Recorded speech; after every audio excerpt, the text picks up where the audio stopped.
Амир ибн Рабиа деген сахаба радиаллаху анху исламды ертерек қабылдаған кісі. Исламды Маккада болғанда қабылдаған және дін үшін сол кезде Эфиопияға хижра қылған. Содан кейін Мадина қаласына екінші рет хижра қылған. Яғни 2 рет хижра қылған сахабалардың бірі ғой. Бадр соғысына және бүкіл шайқасқа қатысқан сахаба радиаллаху анху хижраның 32 әлде 35 жылы дүниеден өткен сахаба радиаллаху анху. Осы сахаба Амир ибн Рабианың қайтыс болуына бір қызық оқиға болды. Ол турасында Абдулла деген баласы жеткізеді. Абдулла деген баласы айтады, осы әкесі турасында, бір күні Амир ибн Рабиа үйде түнгі намаз оқыған ғой.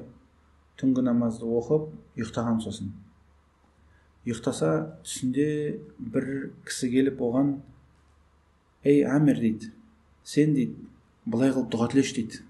"Я Аллах Тағала, сен өзі салиқалы құлдарыңды фитнадан сақтағандай, мені де фитнадан сақташы деп дұға тіле," дейді.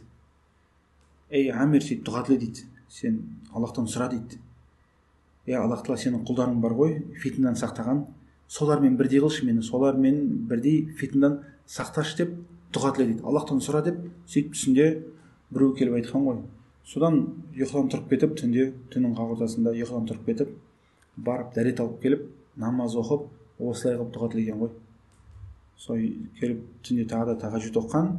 Сол тахаджуд оқып болғаннан кейін осы дұғаны қайтып тілеген: "Я Аллах Тағала, өзің салиқалы құлдарыңды фитнадан сақтағандай мені де осы сақташы" деп Аллахтан сұрағанда, намаз оқып болғаннан кейін ауырып қалған ғой. Ауырып қалғанда сол күні қайтыс болған. Аллах Тағала оны Османның заманындағы болған фитнадан сақтап қалған. Өйткені сол уақыт Османға кісілер жаман ойлап, Османның айналасына фитна күшейген заман дейді. Сол уақытта, яғни үлкен фитна басталды. Өйткені Омар ибн Хаттабтың қайтыс болуымен фитнаның көкесі басталды ғой. Сол осы Османның фитнесі нағыз күйіп тұрған уақытында осы сахаба бір түннің ішінде қайтыс болады ғой, яғни субханалла. Радиаллаху та'ala анху ва ардаху.